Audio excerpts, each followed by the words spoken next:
এইটা সব থেকে আদি ঘর। মানে ওই দুটো ঘাট আছে, ওই পেছনের দিকটায় সব থেকে আদি ঘাট, ওটাই সব থেকে পুরনো। না, পিছনের ঘরটা সব থেকে আদি ঘর, ওটা প্রায় 50 বছর যখন পুজো আরম্ভ হয় তখনের ঘর। ওইভাবেই রয়েছে এখন। অনেকে দূর থেকে দেখছে, অনেকে আসতে পারছে না, তাদেরকে কিছু করা যাবে ফোনের মাধ্যমে ঝাড়ানো বা? আমরা দূর থেকে যারা আসে তাদেরকে তো এখান থেকে ঝাড়া বা ফুল দিয়ে কিছু করতে পারি না। তার বাড়ির কোনো লোক বা আত্মীয় স্বজন যখন এখানে আসে তাকে কোনো ফুল দিয়ে সেই ফুলটা তার নাম করে কোনো পুকুরের জলে নিবেদন করি। দূর থেকে তার ফুল দিয়ে ইয়ে করা না, আমরা ফুল দিই, ফুল দিলে সেই ফুলে কাজ হয়। আচ্ছা, প্রতিদিনই কি মন্দির খোলা থাকে? প্রতিদিনই মন্দির খোলা থাকে। প্রতিদিনই কি ভক্ত দেখেন? হ্যাঁ, প্রতিদিন। সকলে কেমন আছেন? আজকে আবারও চলে এলাম মনসাতান্ত্রিক খোকন বাবার ঠিকানা নিয়ে। আজকে এই ভিডিওতে বলবো বাবার মন্দিরে কিভাবে আসবেন এবং বাবার ফোন নাম্বার কি, কোথায় গেলে পাবো এই বাবার মন্দির, এবং কখন বাবা বসে, কী বার বাবা ভক্ত দেখেন আর কখনই বা বাবা ভক্ত দেখেন। তো আজকে সেই বিষয়ে কথা বলবো। এবং আমার চ্যানেলে যারা নতুন আছেন অবশ্যই আমার চ্যানেলটিকে সাবস্ক্রাইব করে এবং ভিডিওটিতে লাইক কমেন্ট শেয়ার করে যাবেন। আর একটা কথা বলি, ভিডিওটি সম্পূর্ণ দেখার চেষ্টা করবেন, কারণ হয়তো আমরা ভিডিওর মাঝখানে ফোন নাম্বার দিয়ে দিই বা ভিডিওতেই আমরা ঠিকানাটা পুরোপুরিভাবে বলে দিই। তো অনেকে ভিডিওটা দেখেন না আর কমেন্ট করে দেন যে বাবার নাম্বার পাচ্ছি না বা ভিডিওটাতে কোনো ঠিকানা বুঝতে পারছি না। তো তার জন্য আরও একটি উপায় বলে দিই, আমার ফেসবুক পেজ এবং ইনস্টা পেজে গিয়ে আপনারা মেসেজ করতে পারেন, সেখানে আমার সাথে সরাসরি আপনারা যোগাযোগ করতে পারেন এবং আপনাদের অসুবিধা হলে আমাকে ব্যক্তিগতভাবে মেসেজ করতে পারেন। আমি যতটা পারবো আপনাদের সাহায্য করার চেষ্টা করব।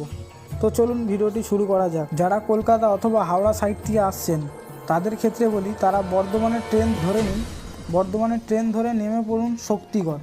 বর্ধমানের 2 স্টেশন আগে পড়বে শক্তিগড়। তো শক্তিগড় থেকে সোজা বাস ধরে চলে আসুন বরশুল। বরশুল নতুন বাসস্ট্যান্ড, যাকে খুশি বলবে সেই আপনাদেরকে বলে দেবে বরশুল নতুন বাসস্ট্যান্ড কোথায়, এবং বাসবালাকে বললেও বাসবালা আপনাদেরকে বলে দেবে। তো সেখানে গিয়ে বলুন এখানে কোথায় মনসাতান্ত্রিক আছে বা কোথায় মনসাতলা আছে যেখানে গেলে আমাদের কাজ হবে। তো বরশুলে কিন্তু এই একটাই জাগ্রত মনসা মন্দির, এবং এই গ্রামের কিন্তু খুব বিখ্যাত এই জাগ্রত মনসা মন্দির, যেখানে বহু ভক্ত প্রত্যেক দিনই কিন্তু বাবার মন্দির খোলা থাকে, আর বহু ভক্ত কিন্তু এই বাবার কাছে আসে আর বাবার কাছে খুব উপকৃত হয় বহু মানুষ। যারা দুর্গাপুর আসানসোল সাইড থেকে আসতে চাইছেন তাদেরকে বলবো তারা বর্ধমানে ট্রেন ধরুন, বর্ধমানে নেমে 1 নম্বর প্ল্যাটফর্ম থেকে বার হন, ওই দিক থেকে বার হয়ে টোটো বা বাস ধরে চলে আসুন আলিশা। আলিশা থেকে বাস ধরুন, আলিশা থেকে বাস ধরুন বরশুলের, বরশুল নতুন বাস স্ট্যান্ডে কিন্তু আপনাদেরকে নামতে হবে। নতুন বাস স্ট্যান্ড থেকে, তো আমি দেখাচ্ছি, আমি এখন বাসে রয়েছি, তো বাস থেকে ঠিক যাচ্ছি, নতুন বাস স্ট্যান্ড ঢুকে যাচ্ছে বাদিকে।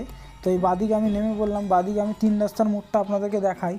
এইদিকে বাজার পড়ছে, তো এইদিকে আর একটা রাস্তা পড়ছে, ঠিক এই দিক থেকে একটু ঘুরে গেলেই একদম সোজা মাঠের দিকে। তো মাঠের দিকে আমরা সোজা চলে যাচ্ছি, আমরা খেলার মাঠগুলো পার হয়ে যাচ্ছি। তো খেলার মাঠগুলো পেরিয়ে কিছুটা আরেকটু যেতে হবে, দেখতে পাচ্ছেন খেলার মাঠগুলো পাশে বাচ্চারা খেলাধুলা করছে। তো এই দিক থেকে সোজা আরেকটু চলে যেতে হবে।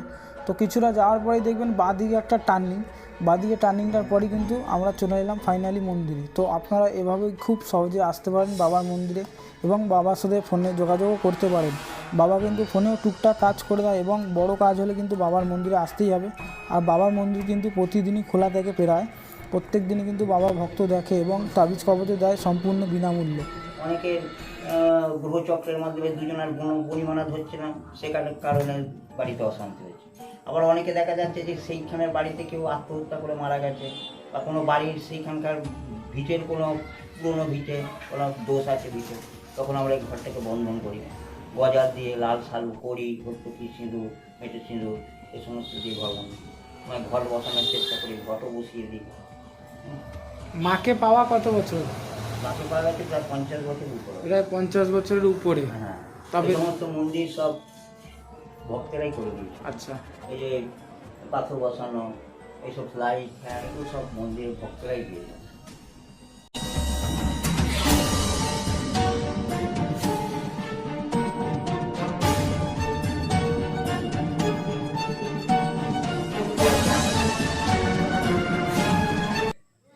আমরা খালি ওষুধ টষুধ এগুলোই সবাই ভক্তদের দিই। প্রত্যেক মন্দিরে যারা যারা উপকার পায় তারাই সব দেয়, আমরা খালি পুজো করি, ঠাকুরের জিনিস দিই। আচ্ছা, আমাদের সামনে যে দুটো ঘট রয়েছে একটু ভেতরে, ওটার বিষয়ে একটু বলবেন? এটা ঘরটা রয়েছে, এটা পুরোনো আদি ঘর। যখন আমাদের গাছ আছে পেছনে, ওই মন্দিরের পেছনে গাছ আছে, এই গাছটা আগে বিশাল গাছ ছিল, সেই গাছটা পড়ে যাওয়ার পর তারপর আবার ছোটো গাছ কেটে ওখানে বসানো হয়েছে। তারপরে সেই গাছ থেকে আবার এখনো বড় হয়েছে গাছটা, আর ওইটা সব থেকে আদি ঘর। মানে ওই দুটো ঘাট আছে, ওই পেছনের দিকটায় সব থেকে আদি ঘাট, ওটাই সব থেকে পুরনো। হ্যাঁ, পিছনের ঘরটা সব থেকে আদি ঘর, ওটা প্রায় 50 বছরের, যখন পুজো আরম্ভ হয় তখনের ঘর, ওইভাবেই রয়েছে এখন। তারপর এখানে এক ঠাকুর মশাই আর উনি মিলে এটা বসিয়েছে। আচ্ছা। আর এখানে আমরা যখন মনসার একটা ভাসান দিয়েছিলাম, এখানে যখন একটা ওই এখানে মনসার ভাসান দেয়, তখন একজন ভরে পড়ে ওখানে গড়াতে গড়াতে এখানে এসে এই ঘর বসিয়ে দিয়ে গেছে। এটা জন্ডিসের ওষুধ দেওয়া হয়। আচ্ছা, এটা দিয়ে জন্ডিসের ওষুধ দেওয়া হয়। আর ওই ঘর দুটো দিয়ে ওইটা আদি ঘর, ওই আদি ঘরের ফুল দিই যখন আচ্ছা। যারা বেশি আর কি বেশি যাদের বাড়াবাড়ি হয় তখন এটা দেওয়া হয়। কিভাবে দেখেন ভক্ত? ভক্ত এখানে দেখে প্রশ্ন করি তাকে যে কোথা থেকে আসছে, কী ব্যাপার। সে যদি বলে আমার বাড়ির কোনো ভিটের কোনো দোষ আছে নাকি, তো আমরা ঠাকুরের এখানে ফুল বেলপাতা দিয়ে ঠাকুরের সিঁদুর দিয়ে আমরা বলে দিতে পারি যে হ্যাঁ তার বাস্তু দোষ আছে কি আছে না। মানে আপনি বলে দিতে পারবেন? বলে দিতে পারবো, দেখে বলে দিতে পারবো। এবং হাতও দেখি, হাত দেখলে তাকে বলতে পারবো তার কোনো গ্রহচক্র আছে নাকি, হারা আছে নাকি, অ্যাক্সিডেন্ট আছে নাকি, বা কোনো চরম বিপদ আছে নাকি, বা কোনো মেয়ে ছেলের মাঙ্গলিক আছে নাকি, কাল সর্পযোগ আছে নাকি, কোনো বিশেষ কোনো কোনো অসুবিধা আছে নাকি, বিয়ে হলে কোনো তাড়াতাড়ি হয়ে যাবে নাকি, এই সমস্তগুলোও আমি করে থাকি। মানে আপনি সবই দেখেন, সব দিকটাই দেখেন। সব দিকটা তো ত্রিশূলে যে একটা ফুল ঠেকাচ্ছিলেন, এটার বিষয়টা একটু বলবেন? বিষয়টা হচ্ছে যে কেউ যদি বলে যে হ্যাঁ আমার বাস্তু দোষ আছে কিনা, এটা ফুল দেখে আমি বলে দিই। আচ্ছা, ফুল দেখে বলে? হ্যাঁ, আমি তো ধর এরকম আছে, এরকম দেখে কেউ যদি বলে আমি এই যে ঠাকুরের এটা রয়েছে, এই যে সিঁদুরটা দিয়ে আমি কোনো কিছু বলবো। এই যে আমরা সিঁদুরের যে চিহ্ন আছে, চিহ্ন দেখে আমরা বলে দিতে পারবো যে এটা কী হচ্ছে বা কী হতে পারে। মানে আপনি দেখেই বলে দিতে পারবেন সামনাসামনি? যে কোনো একটা ছেলে এলো, সে তার চাকরি হবে কিনা, বিয়ে হবে কিনা, তার কি মাঙ্গলিক আছে কিনা। আচ্ছা, সবই বলে দিতে পারবেন? দক্ষিণা এইখানে দক্ষিণা আমরা কিছু নিই না, খালি মাদুরির দাম আমরা 21 টাকা করে নিই। ওষুধ সব ফ্রি, ঠাকুরের যা জিনিস আছে সব ফ্রি, আমরা কোনো সম্পূর্ণ বিনামূল্যে। পুরো বিনামূল্যে, কোনো পয়সা নিই না। এবার যে যার খুশি হয়ে যা দিল ভক্তকে, ভক্তের নিজের স্বইচ্ছা যা দেবে সেটাই তার ব্যক্তিগত ব্যাপার। অনেকে দূর থেকে দেখছে, অনেকে আসতে পারছে না, তাদের কি কিছু করা যাবে ফোনের মাধ্যমে ঝাড়ানো? বা আমরা দূর থেকে যারা আছে তাদেরকে তো এখান থেকে ঝাড়া বা ফুল দিয়ে কিছু করতে পারি না। তার বাড়ির কোনো লোক বা আত্মীয় স্বজন যখন এখানে আসে, তাকে কোনো ফুল দিয়ে সে ফুলটা তার নাম করে কোনো পুকুরের জলে নিবেদন করি। দূর থেকে তো ফুল দিয়ে ইয়ে করা না, আমরা ফুল দিই, ফুল দিলে সে ফুলে কাজ হয়। আচ্ছা, প্রতিদিনই কি মন্দির খোলা থাকে? প্রতিদিনই মন্দির খোলা থাকে। প্রতিদিনই কি ভক্ত দেখেন? হ্যাঁ, প্রতিদিন। প্রতিদিন দেখেন? কখন কখন মন্দির খোলেন? মন্দির খোলা হয় 12টা থেকে, আমি বসি 2টো থেকে। আচ্ছা। 2টো থেকে 5টা 6টা যতক্ষণ ভক্তরা থাকে ততক্ষণ।